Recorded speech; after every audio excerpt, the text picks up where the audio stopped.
you're more than welcome to. Wanted to dive into the Twitter ad implementation that is eventually going to be rolled out. I think there's like text ads, image ads, video ads, carousel ads, moment ads, and really want to talk more about,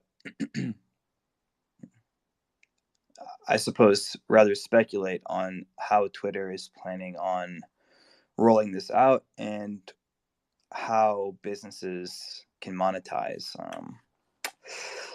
So yeah, if you want to come up on stage and talk about it, I mean, I'm scrolling through it, and it is pretty exciting to see that this is starting to finally get implemented, or at least the framework for it is starting to be put out. If you wanted to go here, let me see if I can actually pin this to the space. But if you wanted to go check it out, it's business.twitter.com. If you go to the help center under, I think it's under ad help center. But here, let me post this and pin it to the space.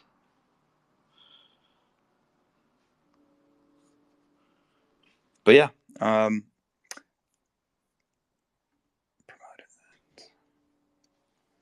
text. So I'll just read them out. Text ads. Get your message out to the world with a simple text ad with all the elements of a standard tweet, including likes, replies, and favorites and retweets. These native ads feel more like the rest of Twitter content and allow you to expand your reach of tweets beyond your followers to your desired target audience. I don't know. I'm just speculating, but my assumption here is that this is going to allow people to monetize the threads. I mean, I'm sure a lot of you have read crypto Twitter threads and educational threads that you've gotten a lot of value from. I know I certainly have. So hopefully this lets creators, writers that publish those types of ads get some sort of monetary compensation for it. Let's see, we got Quinn up on the stage. Quinn, welcome. We're doing an open panel today, guys. So if you want to come up and talk about it, definitely go ahead and do so. We got Quinn loading, and then we're going to pass him the mic. Quinn, I think you might be having issues with your connection.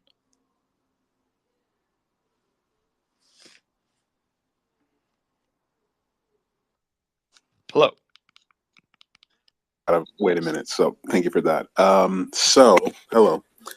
I have two thoughts immediately, and I just saw thought two thoughts immediately, and I just saw this today, like you, admittedly. But right off the dome, what I would think is, how often does anybody really engage with an ad? And presumably this will have the same markers of regular ads, promoted by this and that. And that promoted by is kind of like a death knell for regular engagement. It feels, inorganic, inauthentic. It feels like, oh, this and that. So people tend to disengage when they see that little thing under there. So that's one thing. The other thing is, from what I've been told, I'm not an expert on this, from what I've been told by like actual PR people, media people, ad people, Twitter ad spend is a lot more nebulous, and the ROI isn't clear with that compared to other businesses, Google or Alphabet, Facebook, Meta, and even those are somewhat nebulous too, but Twitter is like potentially one of the worst, or like in the bottom in that. It feels like you're just sort of throwing money into a pit and you don't know what's gonna happen to some extent, as well as this thing of, again, like, who are you reaching? Are you reaching real people? Are you reaching bots? Like, what are these engagements, if there are engagements at all? I get the sort of the platonic ideal that you're crafting, where like those viral tweets that people have, where things pop off and then they post replies to themselves basically saying, hey, this blew up, go follow my Patreon, or go check out my favorite banned on Spotify or whatever, my playlist or whatever. But I don't know that that'll be what happens when, again, it's like a person with potentially Twitter Blue, and that whole like anti-Twitter Blue thing has died down, but still, a person with Twitter Blue and a promoted tweet, I don't know that that's gonna be as received as warmly as a quote unquote real organic tweet is one consideration as well. It's just like, who is it actually reaching, and will it actually do what the ad spend person wants it to do? Those are my initial thoughts.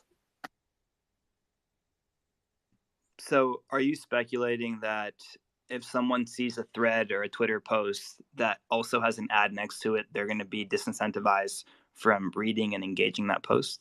Am I correct in understanding? Yeah, like if I see promoted by, I'm probably at least 50%, 50% less likely to engage with a piece of content that I see on this lovely platform, which is, I'm an end user for real. Like you can just check my account. Like I use Twitter a lot. I'm an actual daily user. But like I'm much less likely to engage with content when I see promoted by, and I imagine other people feel the same. Hey, what's up, Motobelly? Welcome back. Hey, what's going on, Noah? I'm agreeing with Quinn and also disagreeing at the same time because I feel like the way that the Twitter ads are implemented now are just like very old school. It's very reminiscent of Google AdWords. You kind of play for you pay for visibility, and then it bumps up the tweets in the feed. But I think, like, to speculate a little bit more about where Elon has talked about Twitter ads, is that they're supposed to feel like they're not ads, right? And the way that they feel like they're not ads is if they're really nichely targeted towards the things that you're interested in and the things that maybe you would purchase. A good example like this is like on TikTok. There's a lot of stuff that comes in because TikTok is based on an interest graph. So you're getting things that are probably you're interested in because of your browsing behavior. I don't think Twitter has cracked that nut yet, but I think that they're bullish about doing it now, especially because people are paying for Twitter Blue, which is another way to offset the cost of keeping Twitter alive. So I think they have to do something with their ads to make them feel like Quinn was saying, like, I skipped the promoted ones too, because they're not relevant. You just see them and you're like, oh yeah, no. But I've also been tricked. I've been scrolling a little bit and I see an image or I see something and I actually tap on it before I even see the promoted, icon. So there's definitely work to do. I think they can do it if they start to take that interest level and target it a little tighter, where you're getting, served things that you actually could use. Then everybody kind of wins. But yeah, ads feeling like ads, no go.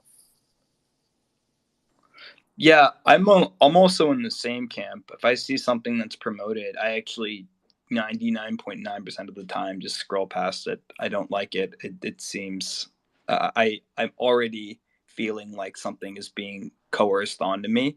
I wasn't sure. Rather, I figured that Twitter ads would be different, and that you would maybe see them on the side of the page. Like instead of seeing a post that's promoted, you would see the ad on the side of the page, and I guess however many people actually view the post are also seeing eyes on the ad, and whoever clicks on the ad, then you get a portion of that ad revenue.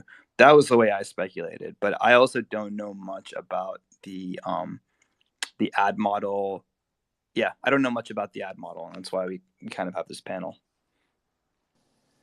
Yeah, I would say that there's probably two ways that they could do it. Like you were saying, you have ads on the side, maybe on web, but on mobile, it's about that level of visibility in the timeline. Like unfortunately, Twitter still relies on that feed. Like even though you have that following and that what's that other section on the feed?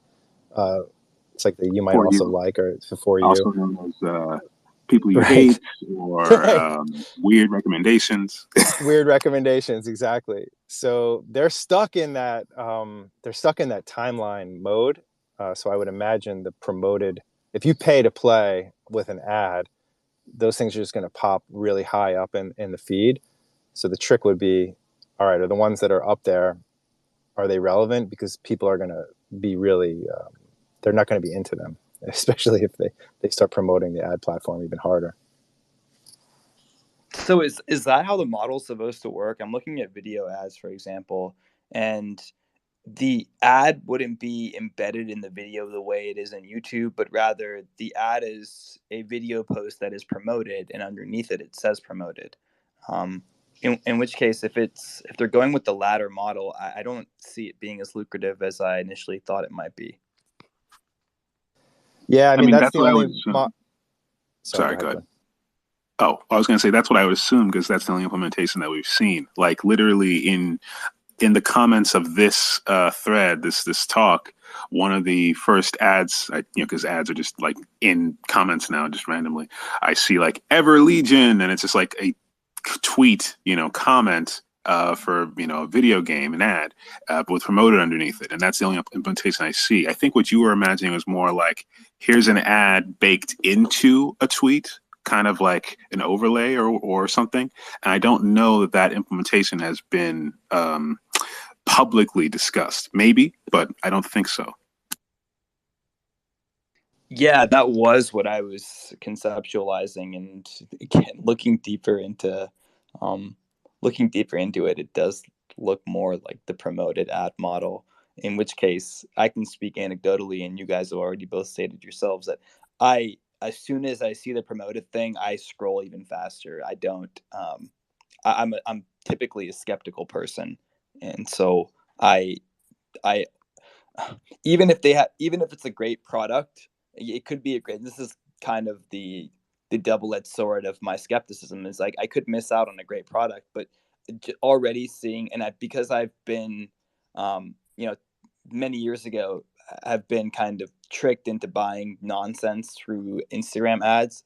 I'm just super skeptical, and I want nothing to do with whatever it is that's being promoted. But that's just me. Is that how you guys feel as well? I'm in the same way, but I do feel that, like, just jumping into the Twitter Blue thing, let's just say that everybody on Twitter decides Twitter is valuable and they pay for it. They wouldn't need ads. Now, I don't think that's going to happen, but this is that stage that we're in with, like, between Web 2 and Web 3. It's like, are we in pay to play, or are we in, fund advertisement to play? And I'm a believer in the pay to play models and in where Web 3 is going. But I just don't think Twitter is in that stage yet. So they need some level of bridge. Like, they got to bridge it with ads. They got to bridge it with Twitter Blue for that level of subscription and, unlocking new features and stuff. But I think that they're both good initiatives, right? If we like the platform, someone's got to keep the lights on at some level for everybody. So there's definitely a couple new, like, I'm looking at your pinned tweet now. There's definitely they're trying to think about it in a different way than just leveling up these promoted tweets, which we've all agreed that we ignore them. Right. And what I would say also is, I was, sort of alluding to it earlier. Maybe I wasn't, making the point clearly. Like, there was, at least initially, a lot of antipathy to, outright hostility to Twitter Blue, the new version of Twitter Blue. I see a lot of blue check marks on the stage and in the audience right now. But, like, I remember, like, in the first few days and weeks, it was like, Twitter, you're gonna pay for a blue check. This ninja paid for Twitter, but clearly that's died down a little bit, maybe a lot, and certainly by comparison, right? If it's between Twitter Blue and paid blue checks and ads, probably Twitter Blue is going to be the thing that wins out as, like, being the lesser of the two evils. So. What do you guys think about this Twitter retaining Twitter Gold model, where you have to pay $1,000 a month? No, firstly, like, just no on $1,000. But also, I'm one of the people who kind of likes / at least sees the value in each of the different colors, with love and respect to our colorblind peeps out there. Each of the different colors having a significance relative to their status. Why, yellow gold is for businesses, blue is for regular people, quote unquote, and gray is for politicians. I think that, or political and government operatives. I think that actually is a good distinction. I would really not love if there's like this weird third, fourth, whatever tier where it's just like you're paying an insane amount of money to show that you have an insane amount of money, I guess. But I don't know. I like it too. I like. Go ahead now. Sorry. No. Go ahead. No, I was going to say I love the idea of breaking a distinction between brands and politicians and news sources and the average user, and I think that was a very smart move to make because they're also doing this thing. I forget the name of it off the top of my head, but because of all the disinformation in politics and in brands, Twitter has this new policy. It's I'm missing it now, but where essentially they can kind of fact check through the community and leave notes on tweets. So let's say somebody tweets out something and they have a politician check mark and they say something that maybe is not exactly 100% clear. The community will be able to note that tweet, and the person who tweeted it or the people who retweeted it will be able to get notifications that information is changed and is no longer exactly what they thought it might have been at the time they published it. So I think these initiatives, like holistically, when you look at them, when you look at the check marks, when you look at the how the tweets go out and who's paying, I think that helps reduce the amount of misinformation because people are able to have these new signals now to help them. And they're very basic, right? But I think they're really powerful. Right, yeah. I know what you're talking about. It's like context added or, readers added, this and this and that. I haven't seen those as often. I feel like they were popping up a lot in like the first month or, the second month, but I haven't seen them as much like in January and February. Maybe it's just the quality of information has gotten better. I don't know. But I know exactly what you're talking about. I'm on mobile all the time. I think it might be rolling out on web and it hasn't hit mobile yet, but it could be wrong. Oh, okay.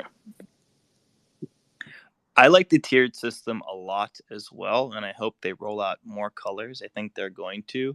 I think the $1,000 a month or $1,000 per month for gold check mark is it's high, but I also think I'm okay with that. If a business wants to pay $1,000 a month, and if that revenue is going to be used to pump back into Twitter and turn it into a more robust application with better features, less bugs. Hopefully they spend a lot of that money improving spaces.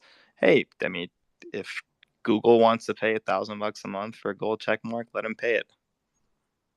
Go ahead, Acti. Yeah, I was gonna say kind of on the same point. I agree with the whole structure, right? Like I don't mind having one for politicians, one for celebrities, one for influencers. One you can I don't know segregate it or whatever as much as you want, but I would like to have some sort of I don't know a more of a comprehensive roadmap of the rollout and what it would mean. And because I think what confuses most people is like they don't know. It's like okay. Twitter Blue is now the new check mark, and there are some tweets from Elon saying the legacy one is not going to be worth as much in a few months or something. I don't know if they're completely rolling that out or turning it from blue to pink or something. So that's the only thing that bothers me, and the fact that people have gotten used to kind of buying the blue, and those people will have access to these kind of monetization incentives. I don't mind that either. It's like I don't know who the gentleman before me was saying is like yeah they got to keep the lights on. They got to at the end of the day it's a business. It has to grow, and if it has a nice product, people will use it, of course. But around the check marks and the colors and everything, if Elon comes, in a week or two and says, "Look, we're gonna put out 50 kinds of check marks, and this is what they all mean, and this is the tiers, and this is how much it'll be. I don't know how much it'll be worth for everyone, and what it symbolizes." I'll be completely fine. I don't care. They can put like a $100,000 check mark for people that just want to flex. That's it's up to them if they want to buy it, right? And yeah. That's just kind of my take on it. Yeah.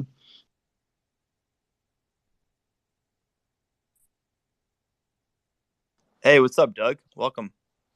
Hey Noah, yeah, so he's charging like $1,000 a month for like the gold like business verification, and I'm like, or that's at least that's what's reported, right?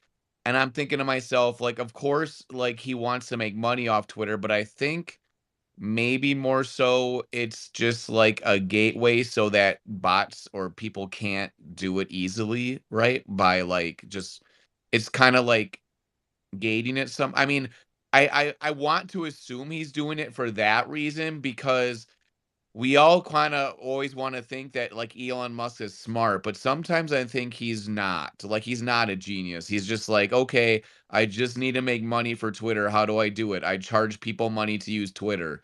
Okay, like then end of the story, right? Like he's said publicly that his main goal right now, period, he doesn't give a fuck about anything else. He just cares about making Twitter so it's not in the red, right? So it's like actually break even or profitable. He wants to do that first before he worries about functionality and all this other stuff, right?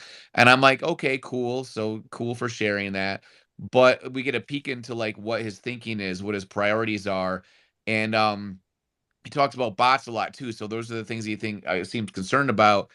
I'm cool with the tiered system. I don't mind paying like $11 a month for Twitter to get extra perks and to maybe show that I'm like serious or something, but there's probably a better way, and he can probably have a better way to like gate things or have a gateway or even incentivize things versus just making straight up cash like the end all be all of things. Like he should make it much more fun for companies and business to be on Twitter. There's ways to engage and ways to make the whole thing work better. I think if he improves functionality, that'll also want people will become more inclined to use Twitter, so then it'll be more profitable at the same time also. But I would really like to see things happening from Twitter that are not just like what the like anyone could show up and be like, okay, let's just make some badges and couldn't charge money, right? Like do something innovative. Like he's doing the thing with, if you have a sponsored ad and it's like in your mentions below your original tweet, you can make money off of it or something, or your subtweet, which seems kind of complex and weird. But like, there needs to be innovation in the space, I think, in order for Twitter to be really super successful. And I just don't know. I mean, he's trying, it seems like. I just don't know if he's going to be able to do it. Oh, that's interesting. I just saw, so I posted in the nest about the gold for businesses. You know, gold already is out for businesses, but it's not costing $1,000. So it would be a proposed price increase for businesses.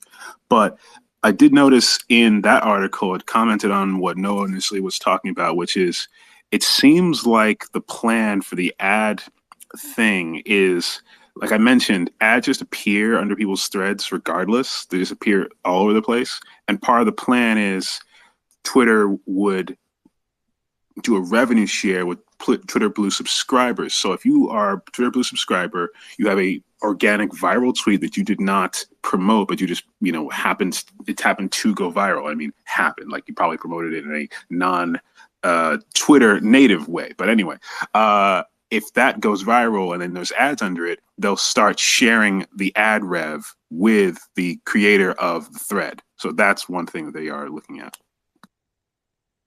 Yeah, I think I mentioned that, right? Where like if the ad is in your thread that you make some kind of income, that's cool, I guess, but it still seems like a little bit archaic, like system. I don't know. I feel like there needs to be some innovation at Twitter.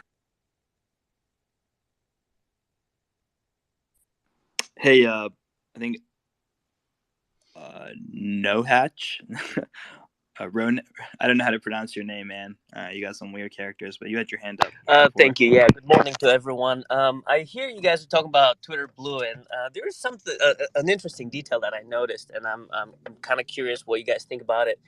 So when Twitter Blue came out, Elon Musk was, a Blue subscriber. You could see that his blue check mark was because of Twitter Blue.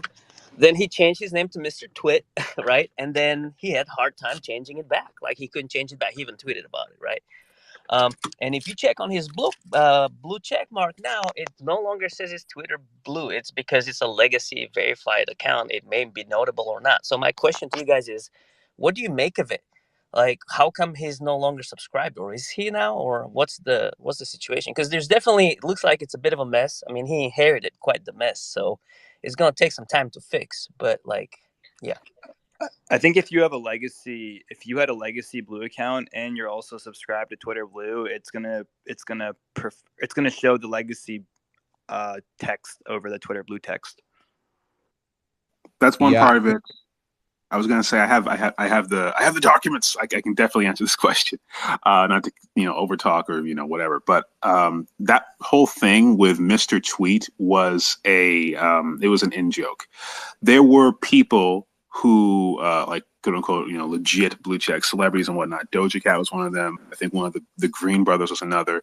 They are in the habit of changing their username, their handle, their display name. For various reasons, various seasons, which Twitter, as official policy, has always discouraged for verified users. They don't enforce it, or they weren't enforcing it, but they would explicitly say we would prefer that verified users not change their display name. And what happened when Twitter Blue came in and Elon came in is he started enforcing that more fiercely. And now there's reasons and all kinds of more pernicious aspects of that, but he was enforcing that more fiercely. So if you changed your handle, you were locked into that handle for, I don't know, like a week or 2 weeks or whatever. And so he was, I think, just making a joke about the celebrities that got their handles locked because they changed them. Go ahead, Motivelli. I was just thinking a little bit of a side note here about what Elon was saying. I think I remember he did a space when he originally took over, and one of the things he said was like, if you could spend 30 minutes on Twitter, I'm paraphrasing, if you spend 30 minutes on Twitter and then you put it away, you feel good versus feeling not good. I thought that always stuck with me because I think he is trying to improve it in a way that it's just been so crazy lately. But back on the ad thing, I think for most people, at least in this space, or what I've been seeing lately, is spaces in general have just been so fun, and like just connecting with people and hearing all different perspectives about stuff. It's just been so much funner and faster than just looking at the timeline. So I guess the question is, do we think ads are going to jump into spaces? Like if you look at your phone right now, do you think the spaces will be monetized in the sense that if you do create a space, instead of saying, you have a sponsor or you want to plug something, that you could actually run ads in the space UI? Like that would be kind of interesting, but also kind of scary, but done tastefully. Like let's say like the aquarium had a sponsor for something and they wanted to keep it going in the space itself. Like that could be, I hate to use this word, but that could be delightful and it could be a win for everybody. Instead of just thinking of just sponsored ads, just pushing at the top of the timeline, like meeting people where they are with the relevance and the stuff that they're into could be cool, especially with spaces. Yeah, I am also very excited about that. If that is the direction they're going in, and I think it. I mean, I would hope it's the direction that they're going in. Digital. Let me pass the mic to you. I don't want to hog it. Let the panel speak. Cool.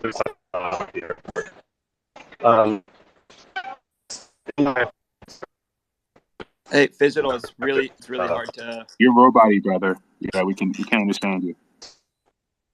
Hey, Digital, it's really hard to understand you. If you don't mind reconnecting, maybe, I don't know. It's kind of difficult to pick up on what you're saying. But I mean, you can already kind of do that, Motivelli, right? You can do it indirectly with outside sponsors or people that might want to promote a product. Say sponsor, this episode of the aquarium is sponsored by so and so, or stop and say, hey, this blender by Vitamix is one of the best blenders in the world, and get paid for a promotion on that through that route. Sorry guys, I'm a little loopy today, having a hard time talking, but yeah, I don't know if we're gonna see the full power of Twitter ads soon, but I think eventually we will. And I also just wanted to echo the comment about feeling like I'm wasting time. Like when I'm on Instagram and I'm just scrolling, and I don't, not really on Instagram anymore. When I used to be on Instagram and just scrolling, I felt like I just wasted so much time, and I don't feel that way on Twitter, mainly because of the people I follow and the content that they share. Instagram is more of a social media app where you're following friends, and your friends are just sharing stories of being at work or going to Starbucks or being on vacation. But Acti, go ahead. Yeah, I was trying to, well, I'm not trying to play like devil's advocate or anything like that, but I gotta say, like some of the ads that I'm getting on Twitter are actually useful. So I don't know if anybody else has like the way I've set up like my personal one is I'm following just the people that I'm interested in and only the topics that I care about. And I'm not, into entertainment and all that. I got YouTube for that. I'm not following like streamers and all that. I got Twitch for that. And so when from this kind of discoverability standpoint, it's super good. And some of the ads that I've been getting, I gotta admit, I've clicked on them and I've gotten value from some of them because I think the algorithm behind how this whole social dynamic with spreading ideas in a very short format gets around.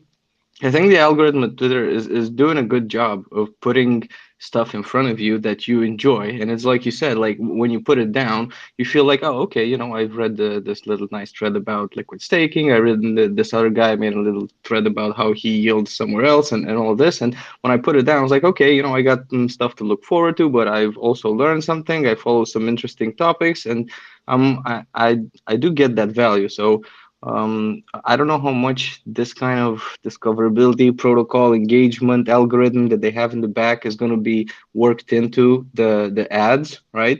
But I think they have a pretty good team that knows how to kind of spread the word out there, and I don't feel the same way like on Facebook where it's just polarizing topics that go to the top. Well, I find a lot of stuff on my feed that's just has a couple of hundred views, and a lot of people just engaging there, and it's a super niche topic or something of that sort. So from that point of view, I like it, and the ads they don't bother me as much. So yeah, that's what I had to say.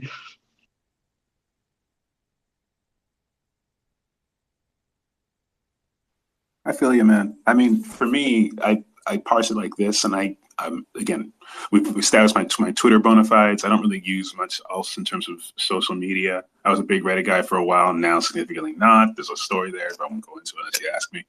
But I don't really use other socials. I have accounts there just for like,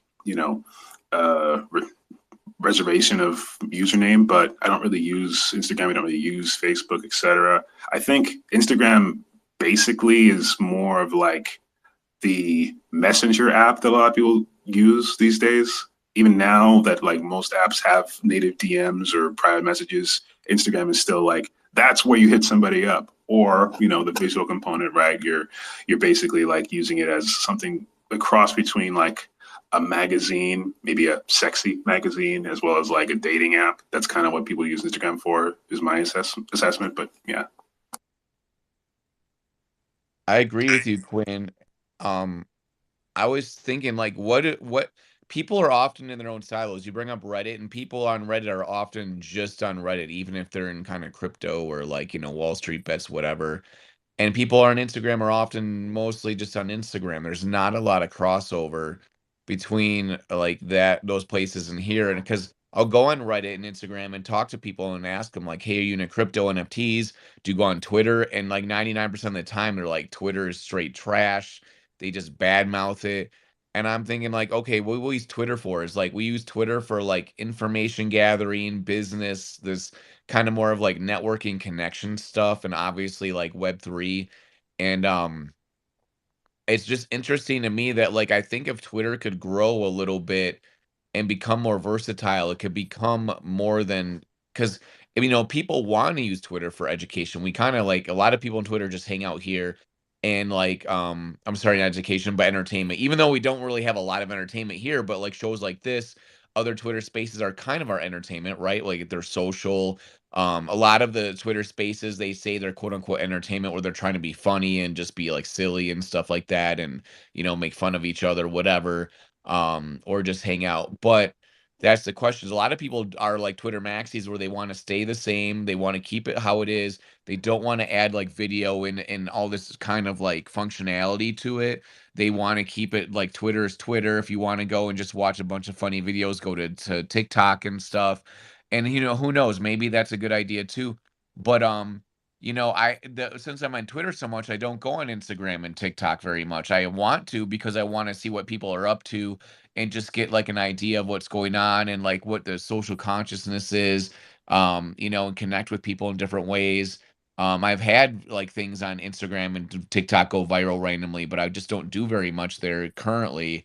I'm probably going to do more on it, but like if Twitter had more functionality, I would be doing all kinds of stuff for Twitter.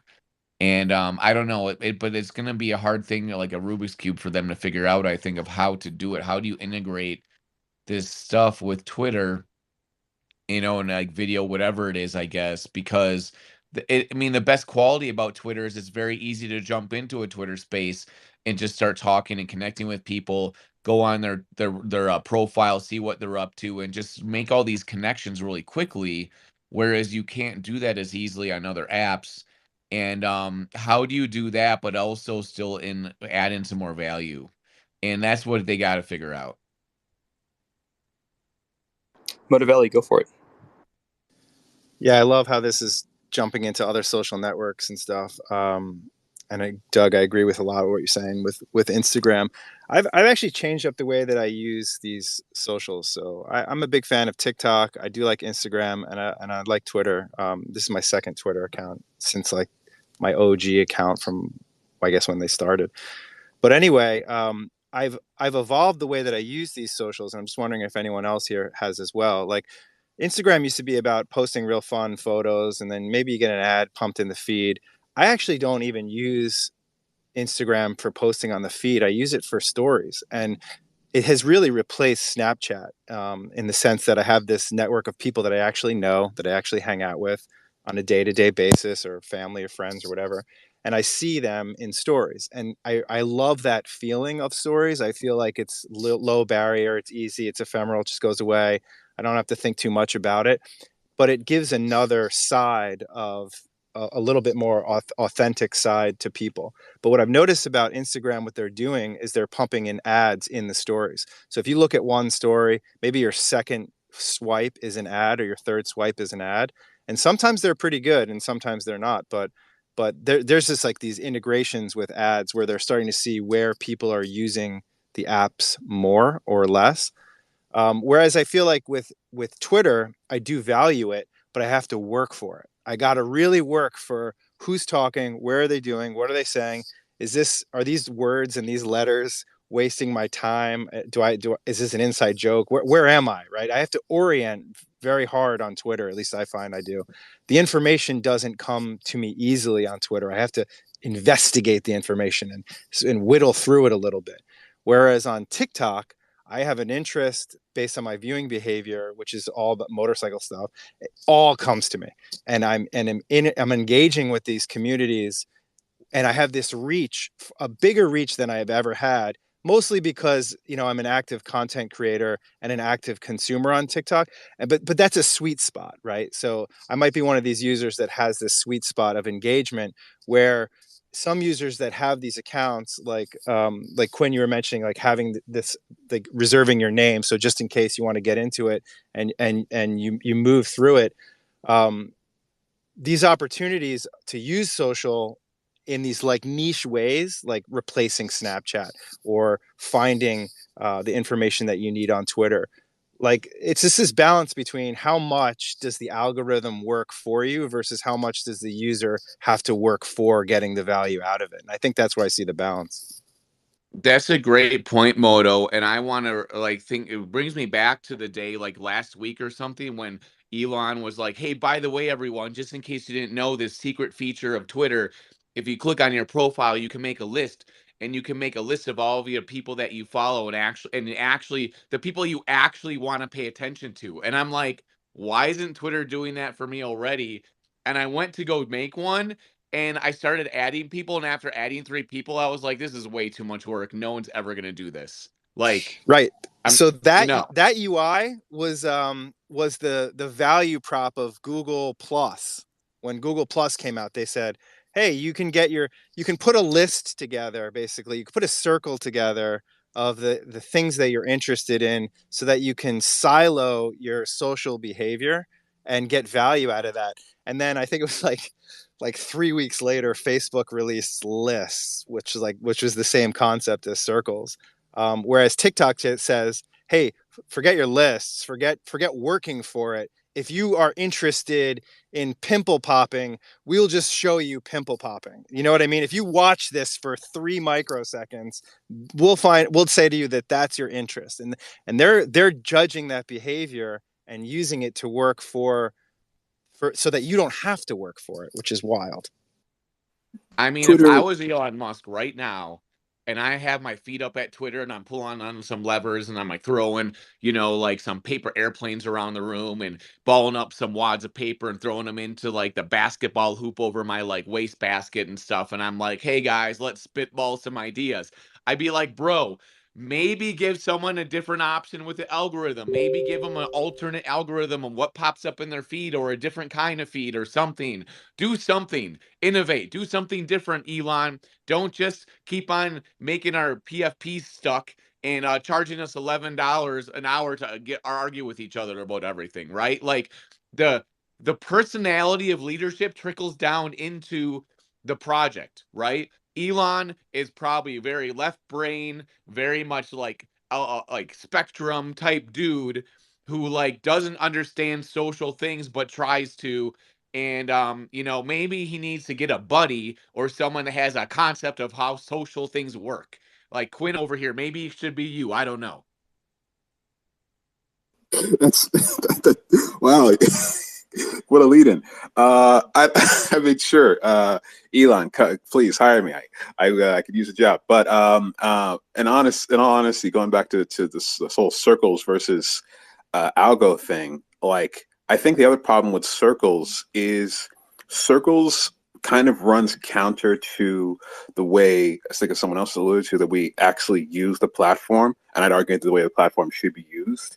I'm very much of the belief that organic interactions and like engaging with randos and finding people that you don't know that aren't already your friends is a huge part of Twitter's value prop. Not everybody sees it that way. Some people get really hostile when they are engaged with by people that they don't know or aren't following them. But I think there's value in that. I don't.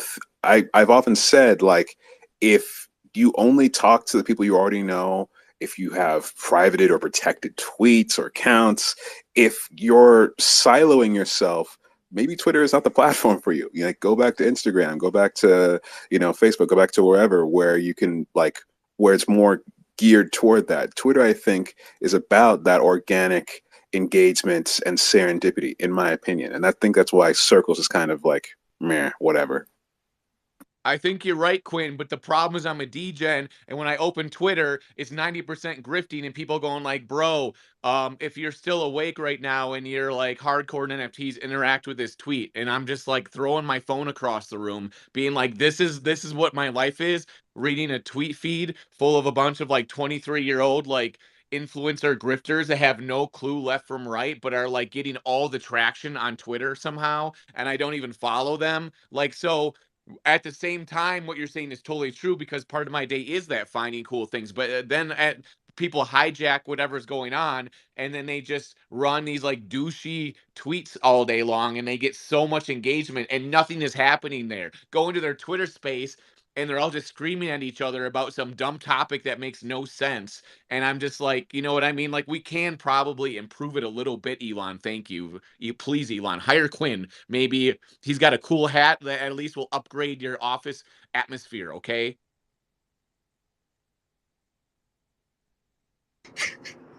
Um, yeah, I think drama sells, man, and maybe that's why you're seeing these ridiculous posts and these crazy spaces getting so much engagement. Some of the longest spaces that we've had have been around Twitter, but more specifically Elon Musk's Twitter, and it's always interesting to see the contrast of opinions because people either love it, they hate it, they're somewhere in the middle, and you get the opposite of an echo chamber, and I think those make the best broadcasts. Motivelli. Well said. I love this. Twitter to me is one of these old school social network platforms. I think I mentioned this before on the show, but it's an old social network. It's got a bunch of power users. Like everyone here, I think right now is maybe I'm generalizing, but like Quinn was saying, like that finding the organic reach and then connecting with those people, like that is a good mindset to have. But it's also like a very old school social network mindset to have, where I think Twitter is really doing well with spaces, and I think they should capitalize on that and push that out and blow that up even harder than they're doing now.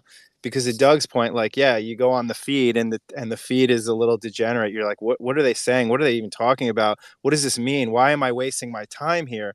And that's, I think, the point where the algorithms can start to hide that stuff automatically. That would be like a good iteration into just consuming the tweets, just the regular user behavior for Twitter to say, okay, well, we're throwing up these tweets and this user doesn't really seem to be liking this stuff. So we're just going to like suppress it a little bit more, hide it, and see what it is that they're interested in.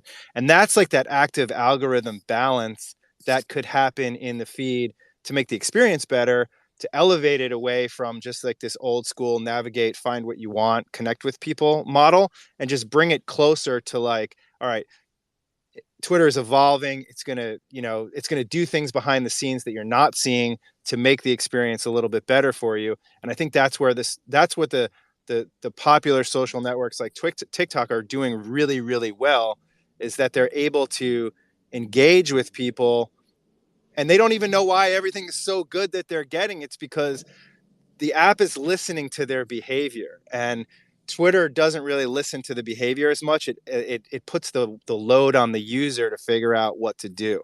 And I think that's why the younger kids, hello fellow kids, like they look at Twitter like, oh, this is like a boomer app, like a Gen X app, whatever. And there is some truth to that. Like we know how to navigate it. I think what you're saying is we need, like usually you have like in social media, like or somewhere like a spam button. We need like a grifter button, like or like what level of shit posting do you accept in your Twitter feed or something, right? Like just a general concept of like, would you like us to curate this feed a little bit so that you can have like more thoughtful conversations and stuff? You know what I mean? At the same time, I do appreciate the idea of it being a little bit more like open and reckless where anything can happen. I think Elon kind of does like that a little bit, right? Like we're like, the idea of having open debate, anybody's idea can be a good idea. And I do agree with that. I like fresh ideas. I don't even care if you just got on Twitter today. You might have a great idea. You could come up and talk in this space right now and say something that's a different perspective, that's fresh and new and from a different viewpoint, right? And I really actually like that a lot. In fact, that's sometimes my favorite thing. But when you see a common pattern where someone just shit posts or grifts all day, it's like, maybe we can have an algorithm that just helps that out a little bit, because what happens then is that becomes even more attractive for people to do, and they do it more and more and more, and that becomes everything that you see. So I don't know, I'm just on a personal tirade this month. Like February is Black History Month, but can February also on the down low be like, hey, let's be a little bit more genuine on Twitter month too, maybe. Putting it out there. Motivelli, I wanted to ask what you love about TikTok so much. I know a lot of people love TikTok, but what do you personally enjoy about the application that keeps you coming back? So there's a couple things, but to create on TikTok is very, very, very easy. It's very fast. You're opening up with a camera, just like you open up your camera in Snapchat. Like when Snapchat came out, the UI was the camera. You're just getting video constantly. there's no barrier when you open TikTok. It's boom, you're in video, you're consuming video, and you have the ability to create video as quickly as you're consuming it. And I think a lot of people don't see that because they're still just kind of getting their feet wet with TikTok. Also, the way there's something very, very, very simple and minor about their UI that I really love, and it's the swiping through content. So if you notice, like when you're on Instagram or you're on Twitter and you're swiping down the page on the phone, you have to stop it. You have to hit the brakes with your thumb. You literally have to stop it, go back a little bit, move your thumb a little bit and get that content positioned well in your screen. With TikTok, the video takes up the full screen. One swipe, boom, you're in the next piece of content, the next piece of content. And like I was saying earlier, the more time you spend on engaging with a specific piece of content, and I'm talking in the microseconds, the more you're going to start seeing that come to you next time you open the app. So it's very, very simple. It's just basically video, always there. It's snapping as you scroll, as you swipe. Super easy to create it. And then you're getting actual stuff that you find interesting. And that comes with a little bit of, training. You want to train it a little bit. Like sometimes, my friends and I or my wife will be like, oh, I saw this thing on TikTok, or my kid will be into something. So I'll get into something a bit on TikTok, and then my whole feed will be like weird Venus flytraps for a while, for example. But then it'll go away because my natural like viewing behavior or my natural like swiping behavior. And I think that that's just super, super interesting. The other thing is like, connecting with people that are interested in the stuff that you're interested in. TikTok works. You probably heard this before, and I'm a maxi with TikTok. I really believe in it, but it is an interest graph. It's not based on the people you're following. Like the people that you're following on Twitter, or the people you're following on Instagram, you rely on those people to give you the content. And a lot of times the content isn't that great all the time. Whereas on TikTok, it's actually like if you're into fishing, like this is just a weird metaphor. Like if you're into baked potatoes, if you're into anything, if you're interested in it and you spend enough time on it, the niche will explode on your feed and you'll be like, oh my gosh, like forget about filter bubbles. You found your tribe of people that are into making baked potatoes the way that you make them. Like it's wild. Well, yeah, I mean, I think what you and Hype are talking about is the difference in algorithms as well. It's like TikTok uses a more, and there's something to be said about the TikTok algorithm. Now it's different countries, blah, blah, blah, but I'm not going to go there yet. Like the algorithm that we see on TikTok in America and the North America is like similar to the YouTube algorithm, where you watch, X amount of cat videos, suddenly your whole feed is cat videos. And like, I think that is a key difference. Whereas the Twitter algo potentially is skewed more toward, again, who you're following, what you actually engage with, and it's a little bit more intricate in that way versus, yeah, like if you're on TikTok, it's just like, hey, I'm going to go watch this, girl do a bunch of dancing, and then suddenly it's a bunch of high schoolers doing dancing all over your feed, whatever. Yeah, there's a lot to that algo. There's also this one thing that I don't touch on a lot, but I always appreciate it when I see it in TikTok, and it's this idea of asking a question. So you can ask a question in a comment, right? And then you can ask that to all of your followers, and then your followers can respond with video, or you can respond to a comment with a video. So a lot of times, like when we respond in threads, it's hard to get the tonality of people when you're typing comments. But when you can respond with a video, and if you get comfortable with a video, or if you're creating your own responses to video, your personality, your tones, your cadences come out really well, and it builds on top of itself. And then the discussions and start to become threads of videos as opposed to just threads of comments. And I've never seen that really happen as powerful as it does on TikTok. Just moving through comments that are responses to other comments that are actually videos. So what you're saying is that TikTok and Twitter could combine. We can make like we can make Twitter. You just created this vision in my head of like Twitter scrolling more like TikTok-ish, where it's going like maybe one at a time, and maybe it could be text, or it could be video, or it could be a photo. Like that's what all the other social media apps are doing, is like the stories thing where things just kind of go by rather quickly and it's very easy for you. Like if Twitter was like that for me, I would probably be cool. I probably would like that. And maybe you can switch between different modes. Maybe you could have that mode or the quick flip mode where you just go through fast, maybe. I don't know. But like that doesn't sound terrible to me, because the thing is that if you have to spend more time looking at each tweet and thinking about what is actually going on with it, people will then be incentivized to make their tweets actually more valuable. And like, so that when people look at it and interact with it, it'll be, that'll be worth their time and worth your time, because that's an opportunity for you to then engage and get feedback, have someone do a video back at you, whatever it is. I mean, I don't know. Twitter's kind of a very thing where like short attention span, go through things quickly, comment quick, jump back and forth between spaces. Like there's literally right now 4 spaces I want to be in, right?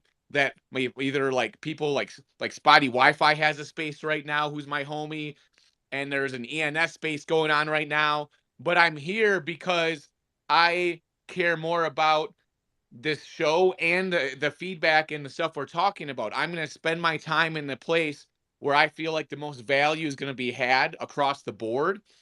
And that's kind of like how our brains think even for the feed too, right? Or at least maybe they should. So I don't know, maybe they could do an experimental like alternate feed where you click on something and then you get like this more TikTok-y type thing. And it sounds like Elon wants to integrate stuff like that. I just hope that he does it in a good way. And he's waiting until he makes a bunch of bags, is what he's saying. He's basically like that NFT project that's like, bro, buy the NFTs and then we'll see what happens, bro. Potential.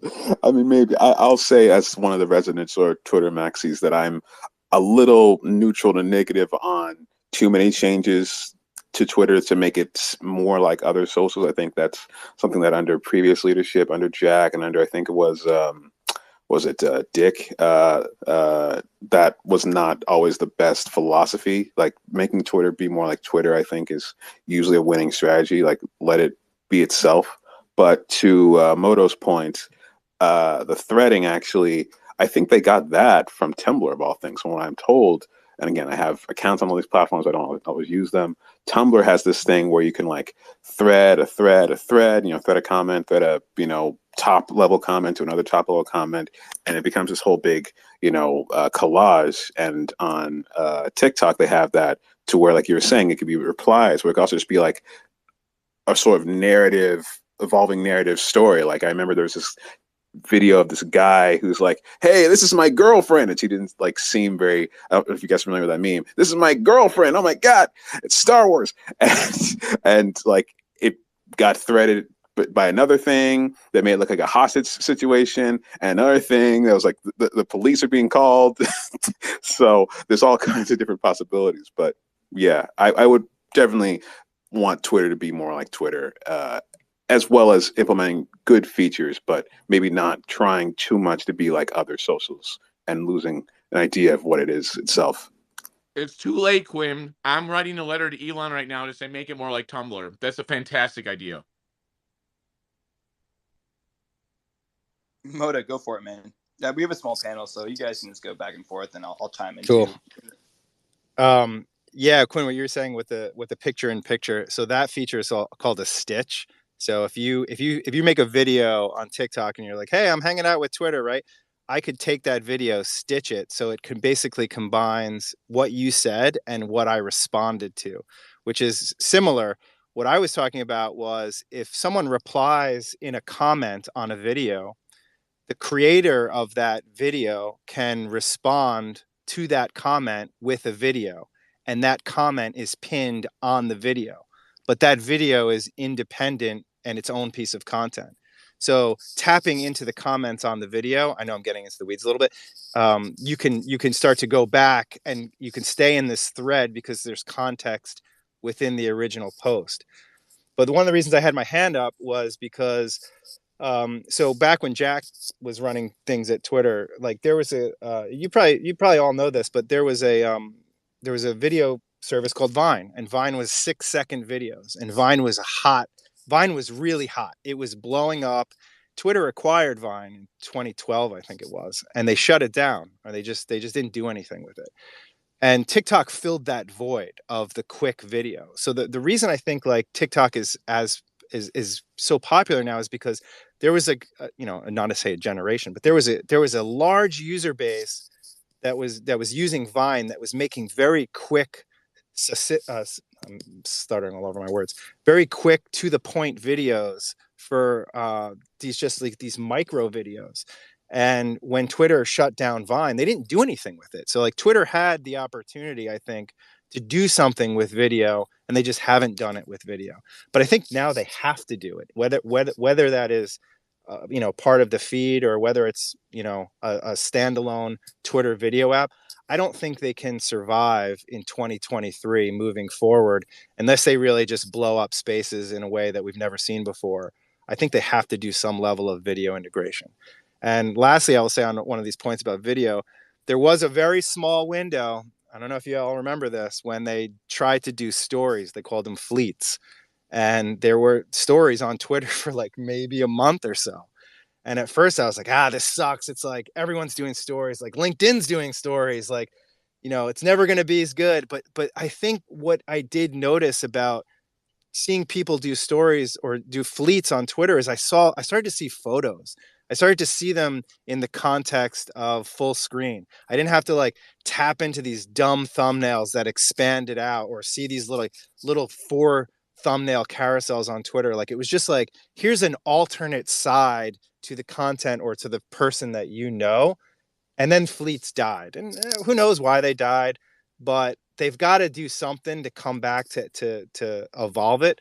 To Quinn's point, like, I don't think they'll go away from that true Twitter, news take, explorative take on content, texting, writing, micro blogging. But I do think that they need to evolve it if they're going to get the eyeballs, if they're going to get these younger generations of kids to find the value. They're consuming content in completely different ways. Okay, now I'm going to continue to badmouth Twitter for like 30 seconds, and then I'm going to flip a 180. You ready for this? Okay, so Twitter's terrible. It's kind of like we have all these small pictures on PFPs. We hide behind NFTs. It's kind of like dehumanizing. It almost like allows people to treat each other like terribly, even in certain aspects, because you're just like, oh, they're just a little speck on the screen. But with fleets or anything else, maybe if you see more of their life or who they are, maybe we'll like connect more. I don't know, maybe, or it gives you a chance more to even like make fun of them, I guess. But this is a thing we can do in Twitter, guys. I can be like, hey, everyone in the room that wants to see fleets come back, give me a thumbs up or a heart. Who wants fleets to come back? Who wants to see some stories, video, or photos pop up on, let's see, I'm looking through the room right now. How many hearts do we have? Sometimes it takes a second for them to show up. So far, I really quick, I care more about what makes the app better and more robust. I'm just going to throw that out there. But sorry, Doug, continue. Well, that's fine. Interrupting me is a good idea because no one's giving me hearts right now. Either they're so into Twitter that they don't want it to change, or they're just not used to interacting in these. Because, in DGen spaces, we're hitting those emojis left and right. They might not know where the emoji button is. Noah, because you're so good at putting on spaces that's about conversation that's very intriguing. They don't even care. They don't even go to like this low level heart 100 emoji thumbs up thing. But I like to use it because you can get immediate like feedback on Twitter spaces from people. And I want people to feel engaged. I want them to feel like they can give feedback and be part of the conversation, even when you have a room of 200 people, or you have a tweet that you can put out and anybody can comment from anywhere on it, which is really great. That aspect of Twitter is fantastic. But if we can make it a little bit more connected, I think, and a little bit more humane, I think would be really great, because then we would never have to leave Twitter. We could just be on Twitter all the time and not even go to TikTok or Instagram, and Elon would make tons and tons of money, and everyone would be happily ever after, Quinn. So, like, I don't know why they're doing it. They're going against capitalism, which is weird to me. Maybe they're communists. I don't know. Well, okay. Doug, you're crazy, but I like you. So I would say fleets failed because people didn't like it, and like that's just the truth. And I would say honestly, to my earlier point about Twitter, like being Twitter. And I think perhaps under Elon, it's tried to be more itself, even though there've been a lot of changes. It hasn't done a lot of the stuff that it did under Dick Costello of like, and Jack of like, we're going to copy other socials in hopes of like currying favor with the new generation. Because at the end of the day, things are different for things are different for a reason.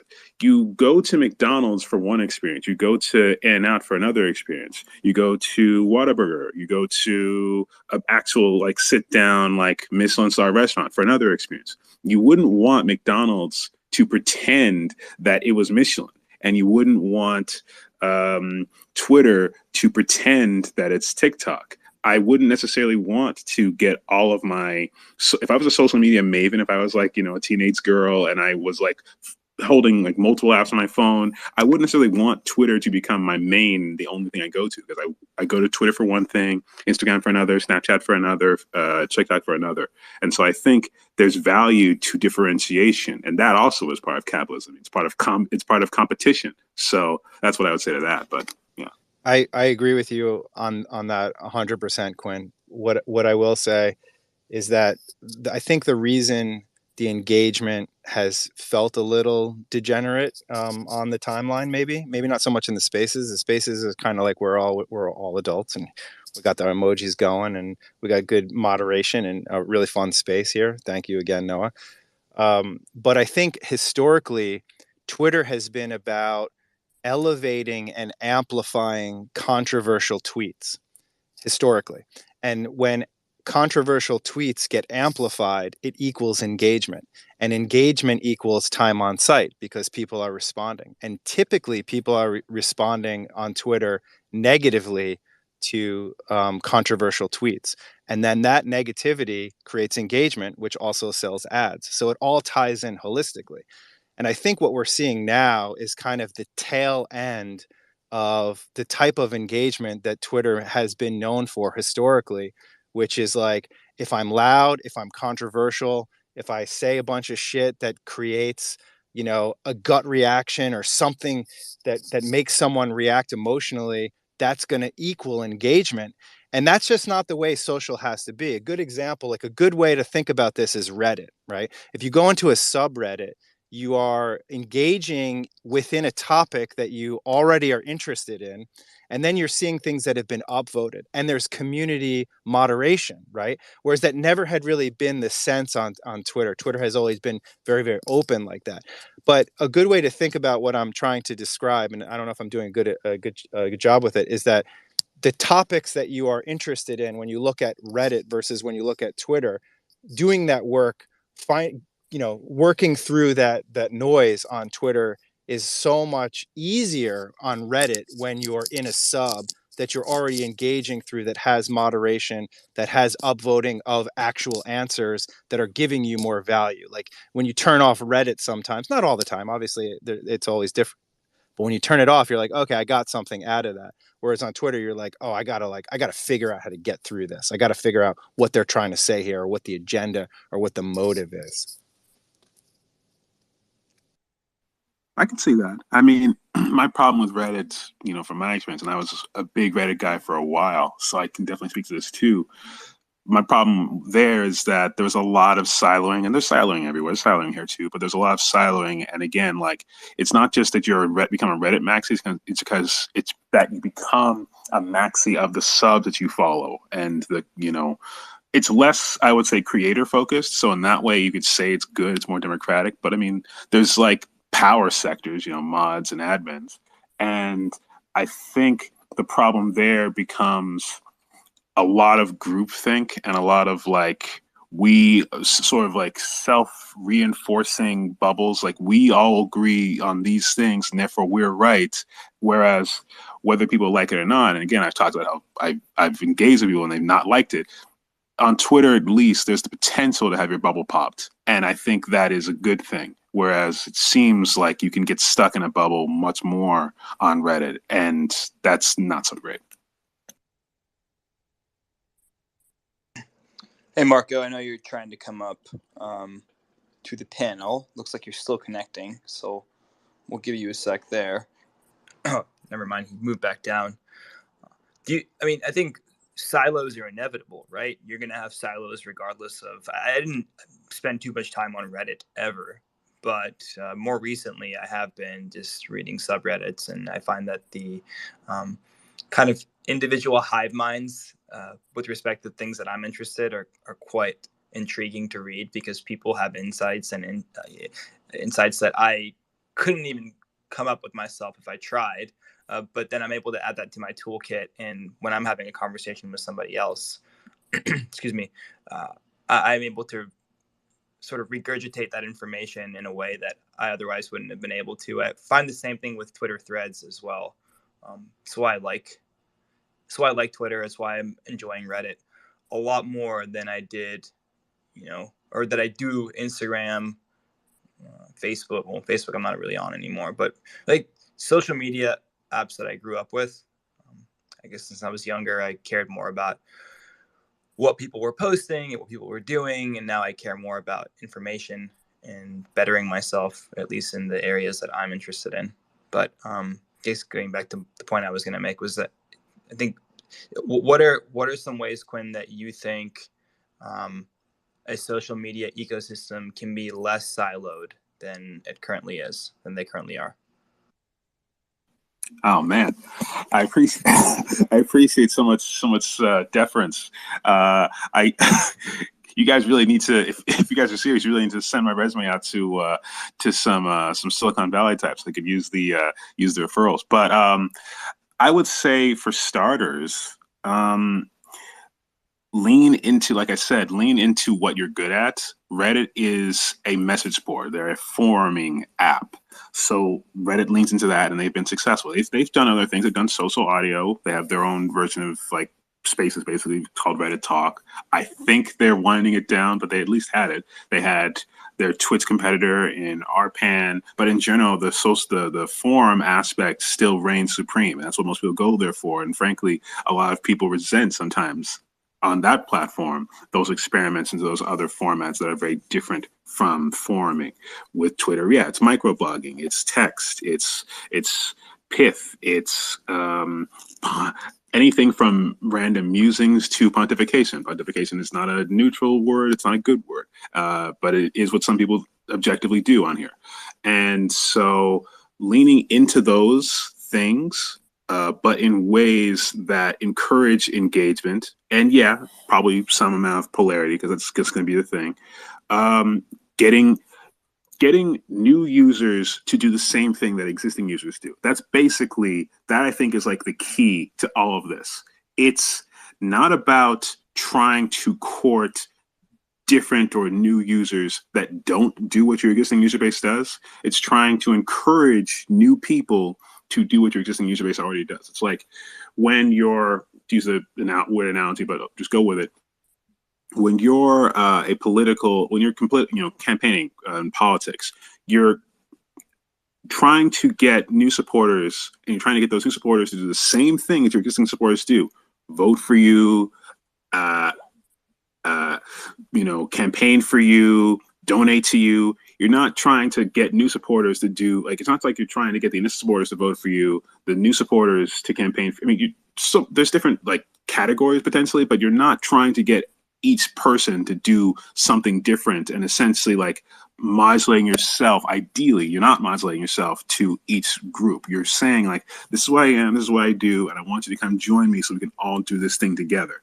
And so I think leaning into an existing strength and just saying like, we are the best for this, which again, even with all its problems, Twitter is the best for microblogging and musing and serendipity. I think leaning into that, that's how you succeed. So that would be my kind of disjointed answer.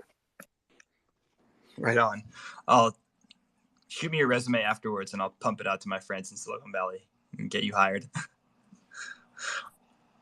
Well, guys, I mean, this has been a smaller aquarium, a smaller panel than we're typically used to, but I found that the conversation was quite interesting. We went on some fun tangents. Vine was mentioned earlier, and Motabelli, I think it was you saying that Twitter needs to implement some sort of Vine integration, some sort of video integration into the app in order to compete or at least capture some of the, or intrigue some of the user base that we see on TikTok, for example. And yeah, I guess the question I have for you is, if they do too much of that, doesn't TikTok lose what makes it TikTok, which is, like I think Quinn was saying, this like micro blogging ecosystem where people come and read threads and learn from each other in that format? Yeah, I think, well, so I'm going to put my product design hat on for a second. I think that just because a app does a feature doesn't make it as good as that app, right? Like if you put in fleets, it doesn't make it as good as Snapchat or as good as Instagram stories. And I think that social media software in general is at that level right now where it's mature enough to understand that they can't necessarily clone quickly to create the same level of engagement. So I'll just put that part as like part one of that. And then I said, then for the second part, it's like, well, I don't know what the latest stats are for Twitter in terms of engagement, but my hunch is that they're not on this big upswing like other social media apps are. So then the question is, okay, well, why is that? Is it demographic? Is it time on the, on the site? And then going back into this holistic vision with advertisement, or how do you keep the lights on? You need engagement in order to get money, in order to get engagement. It's like a chicken. Social has always been a chicken or the egg problem, right? So the short answer is, yeah, you can't clone a feature, pop it into an app, and expect magic to happen overnight. But what we can do is we can look at user behavior. We could say, well, look how many more people are sharing photos or sharing videos or posting content from other platforms within Twitter, right? Are there opportunities there to do better with embedding? Like, here's one that just grinds me, and maybe you guys will relate to this, but when YouTube embeds first came out, this idea that, okay, I could embed content in a tweet, and then I could see it, I could consume it, right? That's actually not the case. If you've ever posted a link to a YouTube video, you just get this giant scraped thumbnail with all this garbage metadata underneath it, and then you tap on it and it opens up the web browser or the in-app Twitter browser, which then you have to open up to YouTube. So it's completely broken. And the reason is because platforms don't want you to leave the platform that they're in, right? But if all this other content is making its way in, if the behavior is, hey, let's consume some of this content, then the answer has to be, and again, I don't have the specific implementation answer, but the answer for Twitter has to be, how are we going to be doing Twitter for video? What does Twitter video even mean? It probably isn't TikTok, right? But it has to mean something. Could it be like, how like Gary Vee does these like walk and talks, and he has himself just filming the camera, and it's just really awesome. He's on the street and he just says like 30 seconds, and then he just puts that and uploads that. That's great, but you can't access that stuff unless you follow him or you find video. There's no interest that says, hey, this video that's about this cool thing in New York City, you'll never ever discover that. The discovery is completely broken with video. So there are opportunities. We could probably talk all day about implementation, but I think the answer is, what's the video version of Twitter that's good for Twitter power users like Quinn and myself and everyone else here, that actually complements the experience as opposed to makes it jarring, like Fleets was very, very jarring, right? So to kind of summarize what you said in my own words, you think the best strategy is to take the most popular and alluring components of other social media apps, whether it's the story function, whether it's the short format video function, and integrate them into Twitter, so that Twitter is what it currently is, right? It has its kind of native, or rather, it has its roots intact, but also is integrating these popular streams of entertainment and content and news that would potentially make folks who strictly like consuming those X, Y's, and Z's to come over to Twitter and participate in this ecosystem. Correct. It doesn't have to necessarily take over. Like, thinking again in terms of like features, it doesn't have to take over, but it's there because I think with social, and we know this from history, like you evolve or you die. Like, yes, there are going to be diehard Twitter users, diehard TikTok, Instagram users, but if they don't take those next leaps into following the trends of user behavior, then eventually they're just going to kind of fall through the wayside. And I don't think that's the goal for Twitter. I think the goal for Twitter is to just keep evolving and iterating itself into 2023, right? Like this is a dinosaur social media platform. It's good. It's great. I have nothing bad to say about it other than there's opportunity there. And I think that if they did take that video, even live streaming was really, really great. Like they had Meerkat for a while, I think it was, and there was live streaming that was happening, but the content wasn't so great. Live streaming on TikTok is bananas. You could send money to people. They're going to implement crypto. You could start sending crypto to people for live streams. Like the level of video that could be used.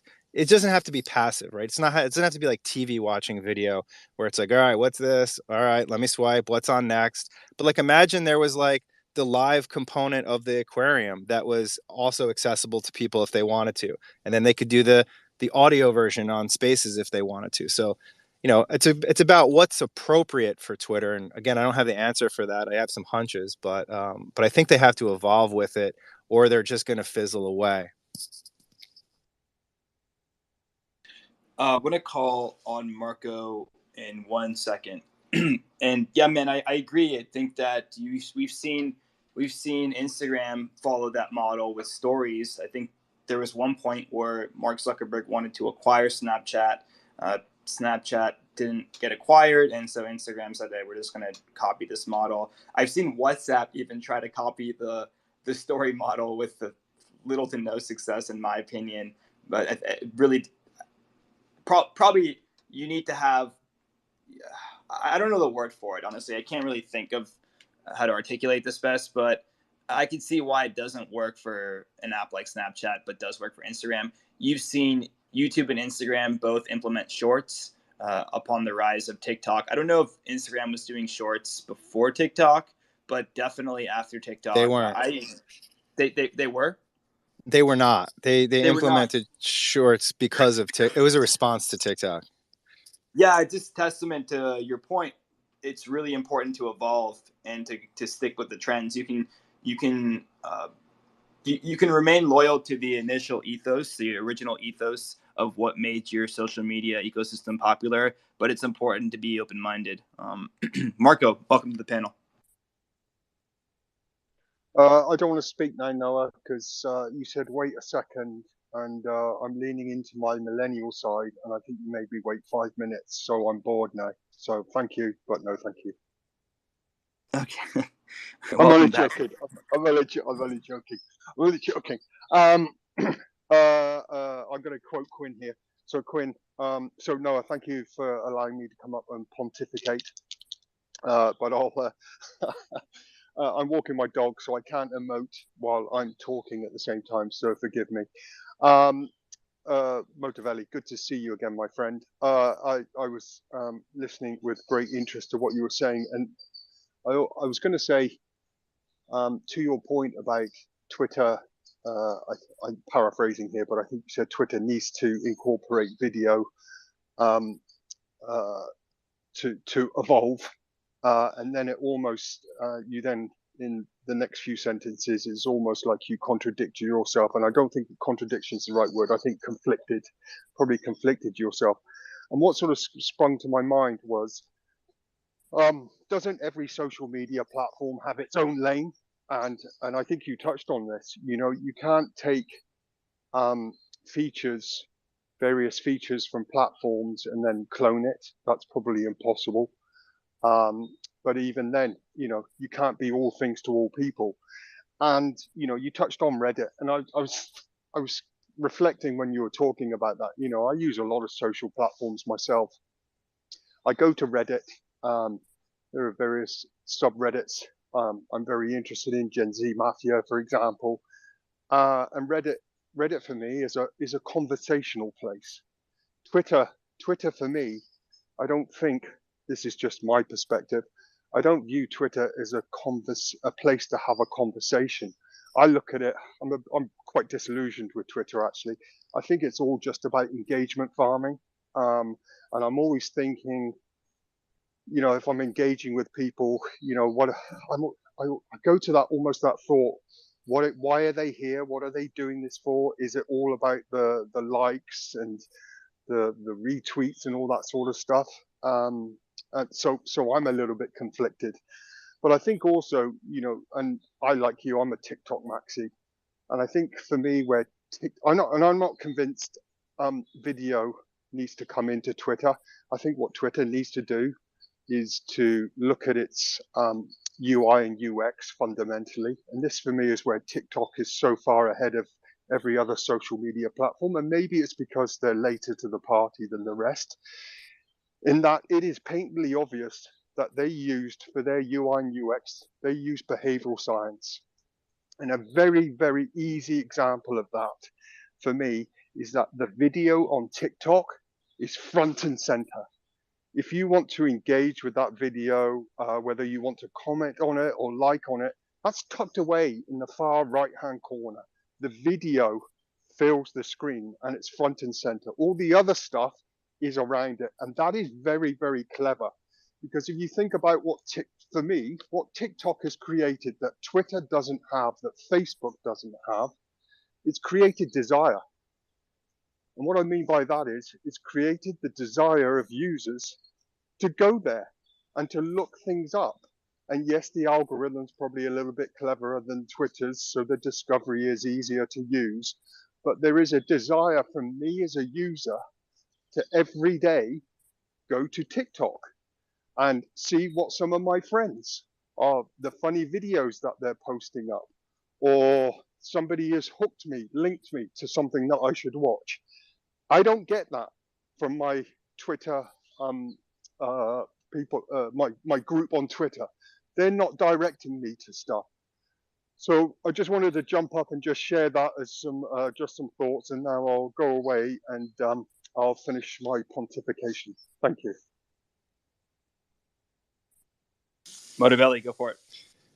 Marco, thank you. That was amazing. I like sometimes when I get echoed, because sometimes I say things and I'm like, oh shit, is that making sense to anyone? So I do appreciate you feeling that. One thing about Twitter and not getting that conversation, like we just had it, and that's what's cool about Spaces. Like here it is. Like this is what I'm saying. Like the conversation on Twitter is happening on Spaces. So what does that mean for the future of what's conversational video? And again, hypotheticals up in the air, open up in the air. But I think, and I do really agree with what you just said about TikTok, about the way it makes you feel, but also the way that the UI is removed. And the one thing we always used to say in UI is like the best UI is no UI. Like UI is just there. It's a series of buttons to get you to get the thing that you need. And that's why voice was so popular for a while. And that's why the TikTok algorithm was working so well, is because it gets you away from having to make the manual decisions to say, I like this, I like this. Remember the old school onboarding on something like, what was it, Foursquare or whatever, where you'd have to like put in like, I like this place and this kind of food and this and this. And you have to tell the app what it is that you want, as opposed to the app learning what you want. And that's part of that whole no UI thing. Lastly, I wanted to say something about YouTube Shorts and like, Instagram Reels and all this other stuff, and why they're not as good as TikTok, but also why Shorts are better than regular YouTube. And not all the time, but YouTube, there's YouTube fatigue, right? YouTube was cool in the beginning. Like, look, you can upload a video and you can watch the video. And I don't know where it was, maybe around like 2016, 2017, like YouTube fatigue happened for me personally, where I'm watching a video and it's like a freaking minute introduction video. And then someone's like, all right, hi, we're going to talk about this. And then they don't talk about it. And then there's an ad. And then you got to scrub the timeline and find this thing in like a 6-minute video. And you got to find that one little thing that you wanted and that you searched for and that you were promised that the video told you, right? The idea of a shorter video makes it so that you don't have to deal with that stuff. And if you make a short video about a topic, but you're not specific, or you're not giving information, then that TikTok video or that short video is less valued than the one that would give you that information. So it incentivizes creators to just get to the point. Just get to the point already. Like, we don't have a lot of time to hang out and wait and scrub through your giant introduction with these cool graphics and this video and this music to not learn anything. So I think the mature levels of social media are getting us to the point faster and getting us to relevancy faster. And hey, bonus if it makes us feel good and it makes us want to open it up again. I've had that experience so many times with YouTube where I look up, I don't know, let's say I buy let's say I buy a standing desk. I'm just looking at my standing desk, and the instructions aren't that great. So I go, how to build so-and-so standing desk. And the first 2 minutes of the video, it's like, welcome to my video. It's an intro video. And then it's like, this is a standing desk and it's made by so-and-so. And they're just founded in 1915. And it's like, dude, just like, tell me how to fucking build it. I appreciate you putting this video together, but just get to the point. And that's it, because sorry, no, I was going to say, because it's running on this old SEO model, which is like, I put in my keywords, I say the right words. And it's kind of where like blogs have gone when you do like a Google search.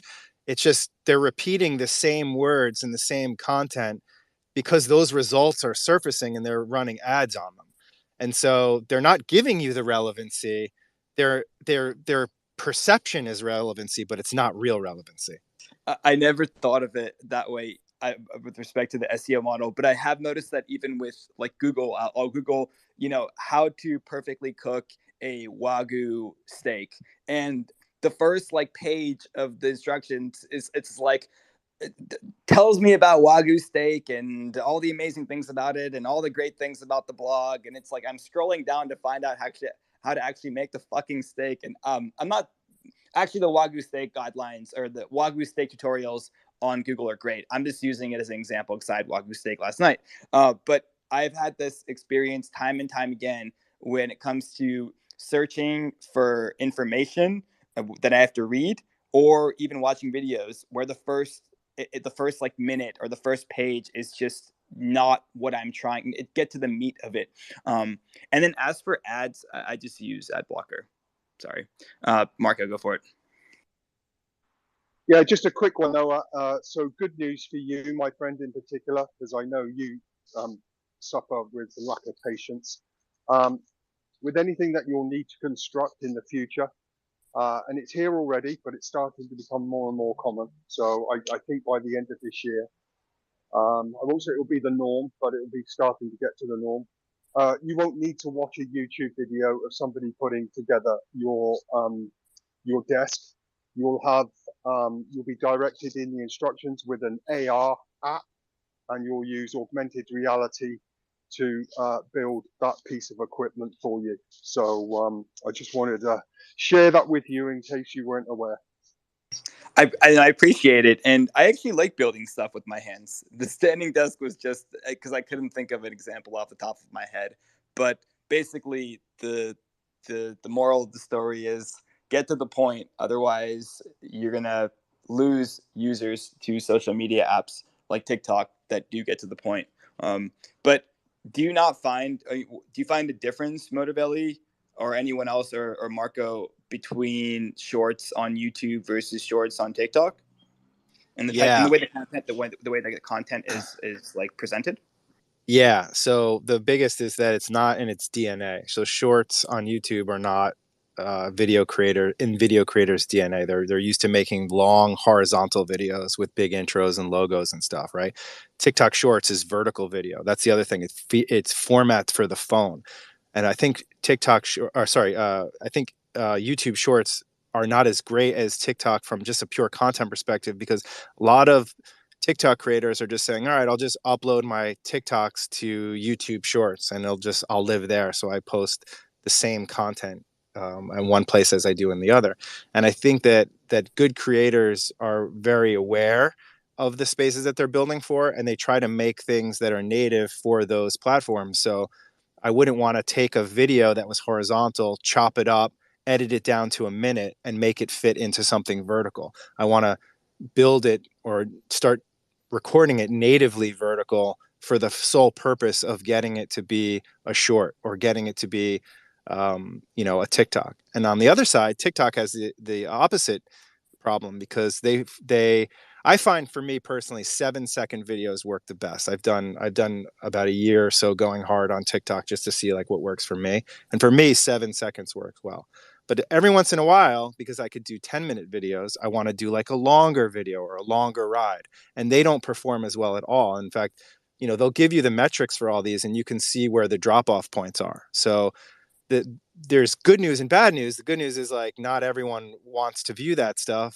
The bad news, not everyone wants to view that stuff. But the good news is you can learn from all your analytics about like ways to present better content on those types of platforms. I think Shorts is a knee-jerk reaction to TikTok. Maybe it'll come into its own. But even like when you're in the YouTube app, right? Shorts they're kind of halfway down the page. They look like vertical tiles. They're not like TikTok, like Marco was saying. You're not opening it up and you're not in that content. You're not feeling the closeness of that content. And it's designed purposely for that feeling to resonate on TikTok. Whereas YouTube, again, it still has that old school model of like, we are the big creators. We make big, long videos. We put 4 interstitial ads in it. Everything is horizontal. Oh, don't forget to rotate your phone. Like, it's still old world YouTube. Well, I mean, when I open YouTube Shorts, and I haven't looked at Instagram Shorts, but YouTube Shorts, they do use. I open it and it is a vertical video. They do, like, but you have to get into it from the main YouTube app. Like, unless they have a standalone app that I'm not using, you don't get hit with a short first when you open YouTube. It's a little bit more like portal like. Yep, I see what you're saying now. Got it. Well, cool. I mean, guys, it's been a fun space. It's a shorter one, I guess, smaller panel. We keep having people come up. Anthony, welcome. But we've discussed the Twitter ad implementation and what that's going to look like. I think there's still a lot left to be unveiled. And we also discussed what Twitter needs to do to kind of diversify or make this a more versatile app that appeals to a broader range of users.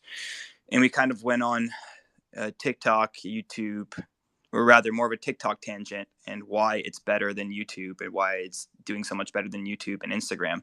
I still really want to do a Twitter space that's focused on TikTok. I haven't decided when. We almost did it one week, but we decided to go with a broader dark side of social media. I think I want to just focus on TikTok. I want to get Ravi on here because he talks about the dark sides of TikTok. I know that despite all the great things that are being said by people using TikTok, whether it's content creators or consumers, it does seem to me that governments don't like it. And India banned it. I know that both President Biden and former President Trump also tried to ban it. And I know that, if I'm not mistaken, government phones, if you're government personnel, your government phone is not allowed to have TikTok on it. So I'd be very curious to understand more about why that is. I know that TikTok is in China and it's in the that data is funneled directly to the CCP, from what I understand, and that the algorithm works differently outside of China than it does in China. With respect to the latter, it is showing people stuff that is meant to improve their skills at math and science and learning, and kind of making them better more productive citizens. And whereas outside of China, it's the algorithm promotes debaucherous activity and just kind of silliness, and I don't know.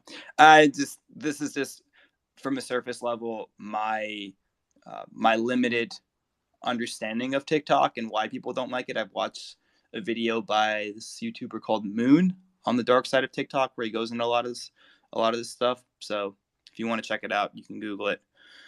So you got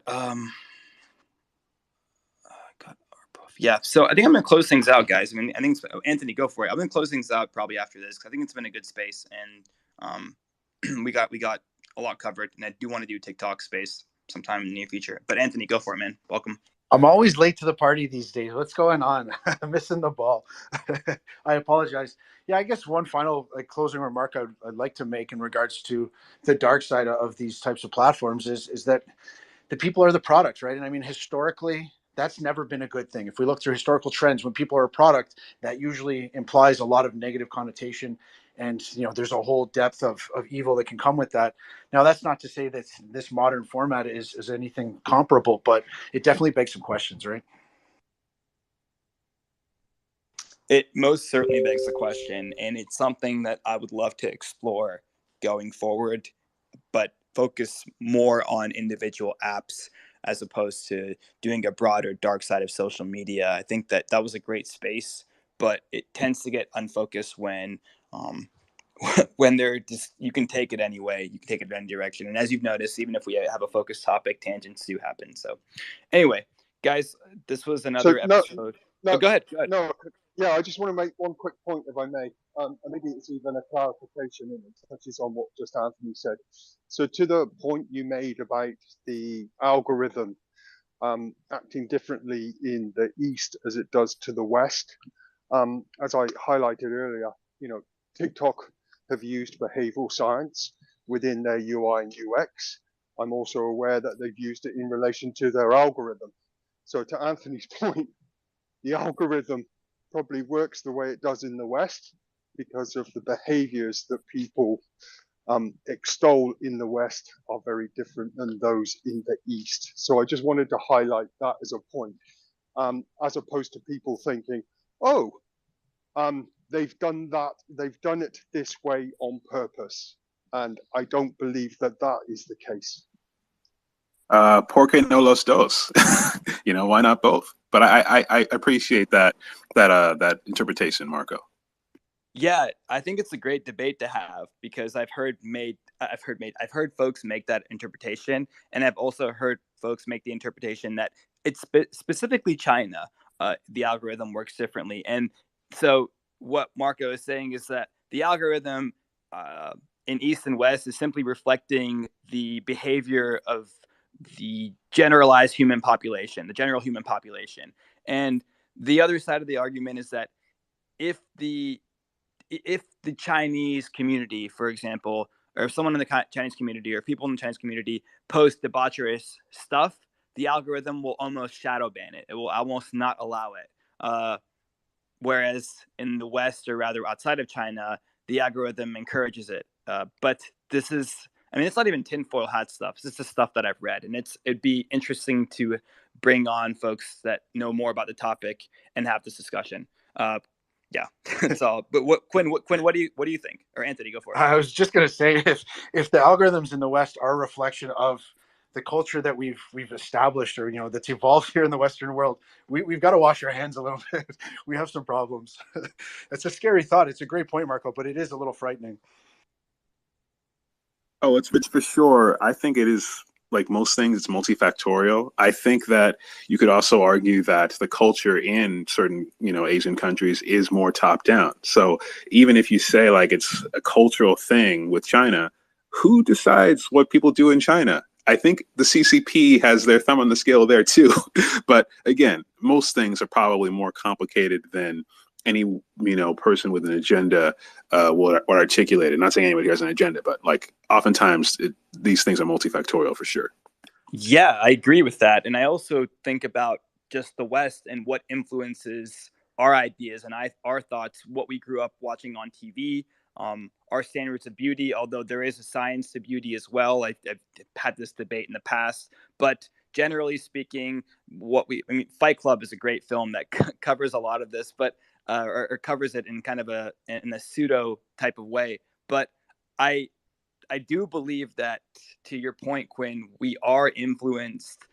Even some countries like China might be more top down, but we are influenced by pop culture, what we see on TV, what we hear on the radio, and how small is the group of people that is putting that content out. They're a minority, so I can make the argument that we also have a top-down influence as far as the content that we consume and the way that our culture is formed, or the way that our culture is influenced by a select few.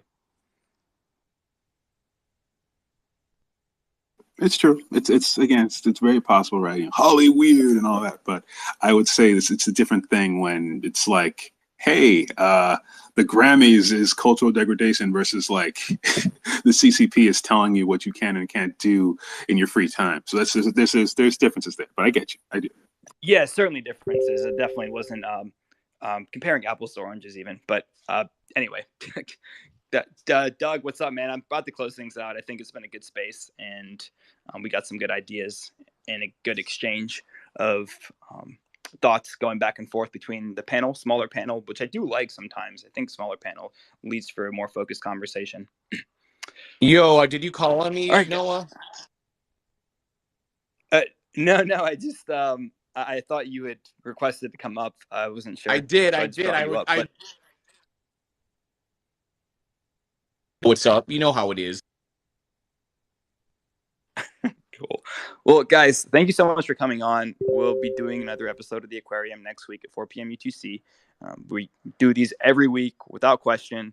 If you have ideas for topics that you'd be interested in discussing or you think would bring a lot of value to the community, shoot me over a DM, and I'm happy to entertain it and potentially have an episode on Aquarium on that topic. But yeah, for now, remember, everything you hear on these broadcasts is meant for educational purposes only. Nothing is financial advice. Everyone be safe out there, and we'll see you in the next one.